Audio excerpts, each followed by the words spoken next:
Perek Dalet, Mishnah Bet. Dans la troisième partie de la Mishnah Aleph, nous avons entamé l'introduction de ce que nous allons étudier maintenant, à savoir que la Touma classique qui s'appelle Touma Tesset, le fait de bouger un objet sans le toucher, l'objet il devient tamé. Comme par exemple, nous avons vu le cas de la planche, et sur la planche il y a une chaise qui est taor. Et un zav qui est avatouma, il a tiré la chaise, même s'il a pas il a tiré la planche, même s'il n'a pas touché la chaise elle devient rishon la touma à cause de touma tesset, du fait qu'elle a été bougée par le zav.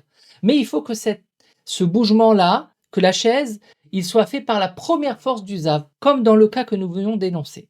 Par contre, lorsque l'objet il va bouger à cause du zav, bien entendu, mais d'une force secondaire, comme le cas que nous avons vu avec la miche de pain sur la poutre qui est tapée à coups de marteau par le zav, la miche de pain elle va rester théora. Certes, elle est tombée à cause du zav, donc elle a été bougée, il y a eu essai à cause du zav, mais puisque c'est pas la force première, c'est la force secondaire, c'est-à-dire que toute la force du zav elle a été sur les coups de la poutre, et tout ce que la miche elle est tombée de la poutre, c'est à cause de l'ondulation de la poutre, et pas que la poutre elle a été tout bougée par le zav comme la planche avec la chaise. C'est pour ça que la miche elle reste tombée, c'est ce qui s'appelle kohar kocho, il y a eu deux forces, et c'est Eset Michamad Raada. C'est un bougement qui est dû à une Raada, c'est-à-dire à un tremblement, à une ondulation, et donc ça reste Taor, on ne fait pas cas de Eset. Maintenant, dans cette Mishnah-là, nous allons voir, je pense, 10 cas de Eset Michamad Raada, c'est-à-dire 10 exemples, 10 cas d'école que un zav qui est avatouma ou une ida qui est avatouma a bougé un objet, et à cause de ça, il y a un autre objet qui a bougé, mais pas d'une manière directe, d'une manière avec une deuxième force, à cause d'une ondulation, ça va rester taor. Alors, sans perdre de temps, voyons voir cela dans les mots. Ikish, donc un zav qui est avatouma, il a donné des coups de poing, avec son poignet. Ala marish, sur le marish. C'est quoi marish? C'est une poutre porteuse de la maison. Et donc en donnant des coups comme ça, c'est sûr qu'il ne va pas faire bouger la poutre porteuse, parce que sinon elle n'est pas porteuse si elle arrive à bouger. Mais ça va créer une ondulation, et ce qui est sur la poutre, il va tomber. L'objet qui était sur la poutre, il va tomber. Il va rester taor. Même s'il est tombé à cause des coups qui a été donné par le zav qui est avatouma, en fait, on dit que c'est tombé à cause de l'ondulation des coups, c'est une deuxième force, kohar kocho, et cette michamad raada, c'est taor. La même chose si les coups ils ont été donnés sur le malben, à la malben. Alors à la malben, le yachin, pour rester d'une fluidité, il explique que c'est l'encadrement d'une fenêtre ou l'encadrement d'une porte.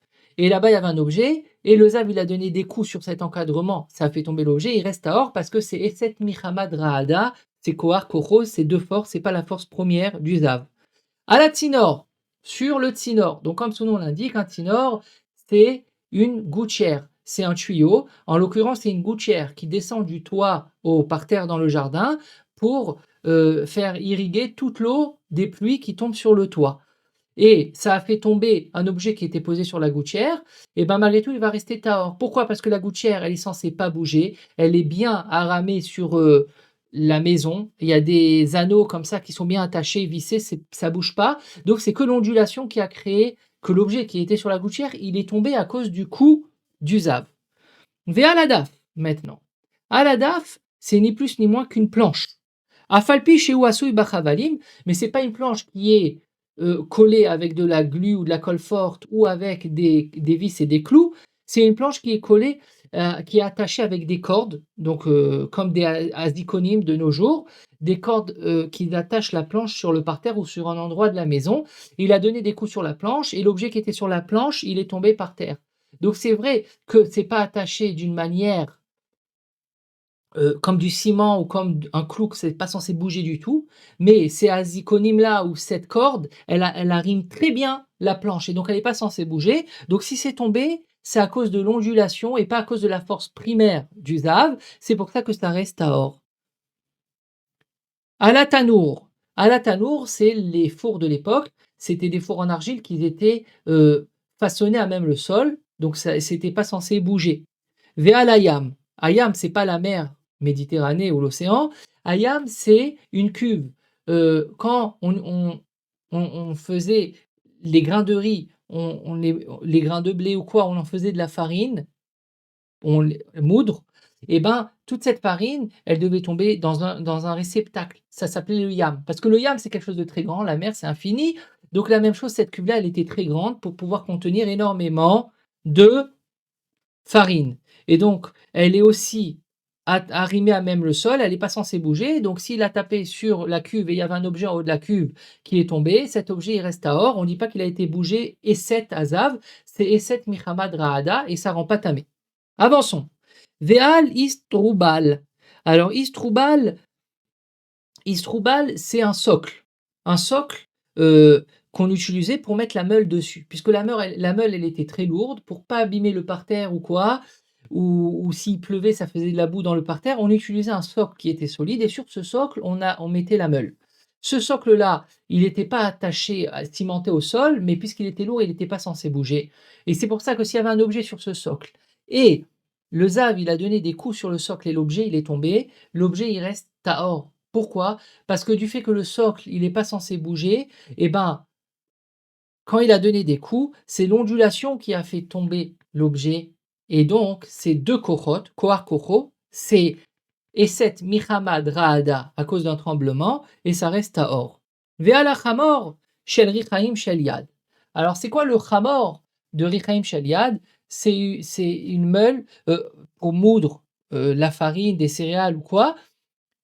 On l'a posé sur un chamor. Un chamor, c'est pas un âne vivant, mais c'était un bout de bois en forme de dos d'âne, et on mettait là-bas la meule, c'était son socle. Donc encore, c'est le même cas qu'on nous avons vu avant. Et d'après d'autres méfarchim, non, le chamor, on s'assoit dessus quand on chevauche. Donc la même chose, c'était un bout de bois qui était arrondi comme ça, en forme de dos d'âne, et puisqu'on parle Richaim Sheliad, c'est une meule manuelle, et ben la personne, elle s'asseyait sur ce bout de bois, sur cet âne-là en bois, et elle tournait la meule comme ça avec sa main ou de haut vers le bas.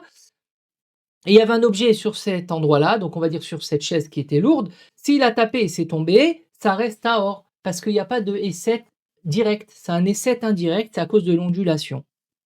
Veal Sea, Shel Richaim, Shel Zetim. Donc ça, c'est une cuve qui n'était pas pour les céréales ni pour le vin, mais pour l'huile d'olive. Rabbi Yossi Omer, maintenant Rabbi Yossi, il vient, il rajoute un dernier cas. Af al-Korat abalanim. Donc, pour schématiser, quand on va à la piscine, il y a le maître nageur, ou quand on fait du tennis, et il y a l'arbitre, il est sur un endroit qui est plus élevé, sur une chaise comme ça plus élevée, qui est sur une poutre qui est solide, mais qui n'est pas attachée à même le sol. Et ben là-bas, il y avait un objet, et là-bas, il a tapé le zav, et il a fait tomber l'objet il reste à or, parce que c'est Eset Michamat Raada, c'est un Eset dû à une ondulation, et pas un Eset direct, comme le cas de la planche et la chaise qui est sur la planche, qui est notre cas basique. Que là, ça aurait été tamé. Mais dans le cas de Korat à Balanim, donc là-bas, Balanim, c'était dans les bains publics. Il y avait une personne qui était censée être responsable, voir si les gens ils ont payé, s'ils rentrent habillés, pas habillés, s'ils se noient pas, etc. Et ben, il s'assied en hauteur pour avoir une vision, une vue d'ensemble.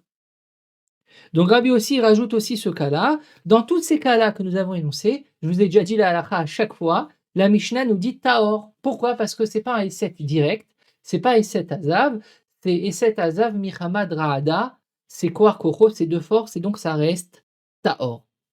Donc voilà, nous avons fait le tour de la Mishnah, qui en fait nous a donné que des cas d'école de la troisième partie de la Mishnah Aleph. C'est-à-dire que des cas où le Esset il est Michamad Raada, et donc l'objet qui est tombé à cause des coups qui ont été assenés par le Zav, n'ont pas rendu tamé, Rishon, l'objet. L'objet il reste à or. On conclut juste cela avec Barthénora. Alors Barthénora nous dit Marish. Marish, c'est Korak Dola chez Bonim Bebira, Veraché Korot Aga, Kulan Smuchot Alea, Vimunachat Algabe Amudim.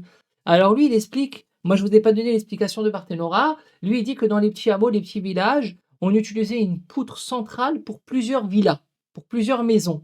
Et on construisait les maisons autour de cette poutre-là. Et c'est sur ça qu'il a tapé. Donc c'est une poutre qui est censée être, ne pas bouger. Malben, c'est quoi Malben? L'encadrement. Kemo rivoua shel korot kvuot baaret. Donc moi je vous ai dit c'est l'encadrement des portes et des et des fenêtres, pour, comme le Yachi nous le dit, pour que ce soit facile. Barthénora, lui, il explique d'une autre manière, on ne va pas rentrer. Sinor, Marzev Shelmaim, c'est un tuyau qui fait passer l'eau. Afalpi Shuasui Bachavalim, c'est la planche qui est attachée avec les azikonim ou des cordes, mais pas clouée. Sheno Kavua Baaretz, et la Kashur Bachevalim, Ven Kocho Yafe Kolkar. Donc, c'est pas très. Ça bouge pas, ça bouge un petit peu, mais ça bouge pas beaucoup, c'est entre les deux. Ve'alayam, l'ayam c'est le cuve. Et kef shel etz she'akemach mitkabetz bo beshat atrina. Quand on s'occupe de faire de la farine, quand la farine elle est prête, elle tombe à cet endroit-là. Istroubla, agul shel etz shema'amidim arichaim alav, c'est un socle qu'on met la meule dessus. Ou shneem kevoim même, et les deux ils sont censés pas bouger puisqu'ils sont lourds et ils bougent pas. Chamor shel richaim shel yad, binyan shel etzim sharichaim shel yad kvoim bahem. Donc le fameux âne, c'est des planches de bois lourdes, on met dessus la meule, c'est le socle. D'après Barthénora. Ou Sea Shel Richaim, Mida Gdola Vekavua Bakarka, c'est une cuve qui était attachée à même le sol pour recevoir le liquide de l'huile d'olive. Vekorot Abalanim, c'est le maître nageur, l'endroit où il s'assied pour travailler. Kora Sheba la Merchat Yoshev Alea, le directeur des bains, il s'assied dessus. Vechol Ané, et dans tous ces cas-là. Imikish Aléen. Azav, si le Zav il a donné des coups de poing ou des coups de marteau, Venafala Kikar Shel Trouma Mikoach Haekesh, et la miche de pain de Trouma, pour rester dans le même état d'esprit, il est tombé de cet endroit-là qui a reçu des coups. Des Kochan a fait Velochachiveset, puisque c'est des choses qui sont censées pas bouger, c'est très lourd, ça s'appelle pas que ça a été bougé. Il y a eu juste une ondulation. Et donc c'est pour ça que ça reste à or. Ou Bekorat Abalanim Nichleku.